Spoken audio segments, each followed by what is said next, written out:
Well, I think it's a fire bell in the night. I think it's time for us to pay close attention to what we're doing to this resource that is fragile and that's important. That was Daniel Carey, head of the historic Savannah Foundation, back in March. He was warning us about a new report being prepared by the National Park Service. Well, that report is out now, and it says the city's National Historic Landmark District is threatened. WSAV's Joanne Merrigan is here with a closer look. Well, Tina, city leaders reacted to the report last night, which says the 1 Mile Historic Landmark District is changing and not always for the better. Carey told us today he hopes the report is a wake-up call for everyone.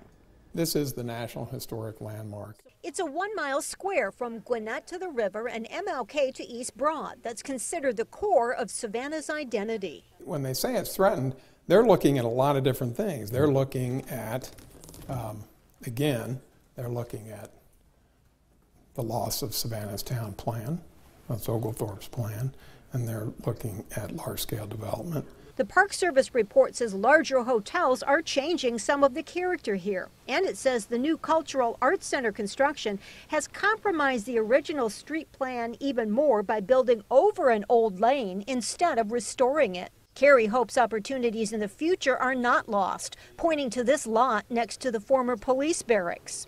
We can't let that opportunity slide or hold ourselves to a lower standard. We now need to say, that entire lane needs to be preserved. Otherwise, we're flouting what the Park Service says, and we're not following our own advice. He says for some in Savannah, the key is about who the landmark district is really for. Are we designing and building this city for our residents, or are we designing and building this city for our visitors? And I think it's a little bit of both. Carey says future concerns will include development, but also keeping the pedestrian experience. And he hopes the report does get more citizens involved. It takes all of us to manage and take care of this historic district. We're all going to be partly guilty for this, and I think we're all going to have to be part of the solution. And Carey says people should be aware of this report and concerned about its findings, but he also believes whatever problems there are, it can be turned around. He says it does mean more people letting the historic board, the MPC, and the city council know what they want. Joanne Merrigan, WSAV News 3.